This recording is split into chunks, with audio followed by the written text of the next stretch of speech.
اعوذ باللہ من الشیطان الرجیم، بسم اللہ الرحمن الرحیم۔ سب سے پہلے میں اپنے تمام میڈیا کے دوستوں کا شکریہ ادا کرتا ہوں کہ آپ یہاں آج آئے۔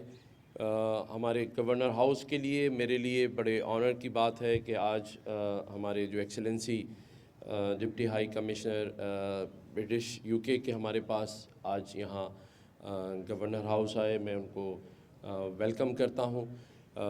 کافی ہماری ڈیٹیل ڈسکشن ہوئی کراچی اور سندھ پروونس کے مسائل کے اوپر، جو چیزیں ہم فیس کر رہے ہیں ایجوکیشن بچوں کی، اس کے بارے میں جو ہمارے پاپولیشن کے مسائل ہیں، یا ہمیں کس طرح یو کے سے ہمیں سپورٹ مل سکتی ہے، ہم بائیلیٹرلی کس طرح ایک دوسرے کے ساتھ چل سکتے ہیں، اس پہ بات ہوئی۔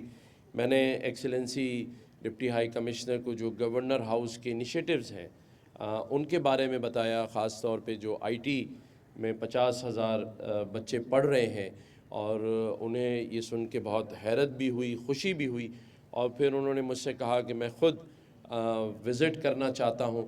تو میں ان کو اپنے ہمراہ آئی ٹی مارکی میں لے گیا، جہاں انہوں نے ان بچوں کے ساتھ بات چیت کی، ان کی حوصلہ افزائی کی۔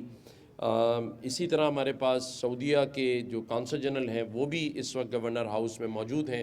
ابھی تھوڑی دیر میں ان کے ساتھ بھی آ کر یہاں آپ لوگوں سے بات چیت کروں گا۔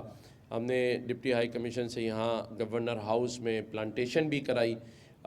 ایک پودا ان کے نام کا یہاں لگ گیا ہے، جو کہ ایک ہسٹری بنے گا انشاءاللہ۔ ان کا نام ہم نے یہاں لگایا ہے۔ مقصد میرا آپ سب کے سامنے ہے کہ جو پاکستان اس وقت معاشی بحران سے گزر رہا ہے، اس کے بارے میں ہم کیسے اپنے دوست ممالک کے ساتھ مل کے ان کو حل کر سکتے ہیں۔ میں نے برٹش ڈپٹی ہائی کمیشن کو آرمی چیف کے بارے میں بھی بتایا کہ کس طرح وہ سرحدوں کی حفاظت کے ساتھ ساتھ تھرو SIFC کتنا کام کر رہے ہیں، اور میں نے ان کو بھی کہا کہ کوئی بھی ملک تھرو SIFC پاکستان میں ون ونڈو آپریشن کے تحت انویسٹمنٹ کر سکتا ہے، اور میں نے ان کو انویسٹمنٹ کی بھی آفر کی ہے، اور انہیں بتایا ہے کہ ہمارے یہاں جو SIFC ہے وہ بڑا فعال کردار ادا کر رہی ہے، اور جو بھی اس کے تھرو انویسٹمنٹ کرے گا انشاءاللہ اسے پاکستان میں جو پروفٹس ہیں وہ ملیں گے۔ یہی ساری باتیں تھیں جو میں آپ سے شیئر کرنا چاہتا تھا۔ میں ایکسلنسی سے بھی کہوں گا اگر وہ 2 لفظ اپنے یہاں پہ کہیں please. Good afternoon, everyone. First of all, let me thank the Governor for welcoming me here to Karachi and here to Pakistan. It's a great honor for me to be here in this historical house where we share, UK and Pakistan share a lot of history. I'm looking forward to building relations between the UK and Pakistan in the field of economy, trade, development and climate. We have already 200 British businesses here in Pakistan, and our trade is worth billions and billions of pounds every year, but we want to do more, and we want to have even more economic links. I was very grateful to the Governor for showing me his initiative on the IT training. It was very impressive, and which is, I think, is going to lead to a lot more jobs and prosperity here in this country. So I just want to say thank you once again, Governor. The hospitality of the people of Pakistan since I've arrived here has been very, very remarkable.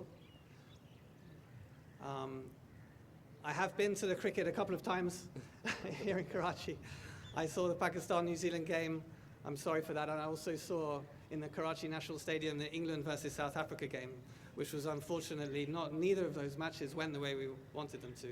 So that is something else the UK and Pakistan shares together, which is a disappointment, unfortunately, in this trophy. But more seriously, this is a great chance for us, our two countries, to do even more together in all of these different fields, and I look forward to doing that. Thank you so much. Thank you so much. اس کے بعد سعودی والے میں آتے ہیں۔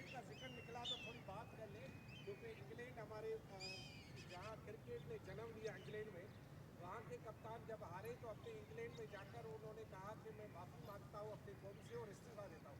ہمارے والے ہارے ہیں تو ابھی تک نہ معافی مانگی ہے نہ استعفیٰ دیا ہے۔ آپ محسن نقوی کے اچھے یار ہیں، کم سے کم محسن نقوی کو مشورہ تو دیں۔ ہم ابھی تک ہارے نہیں ہیں، اس لیے معافی نہیں مانگی۔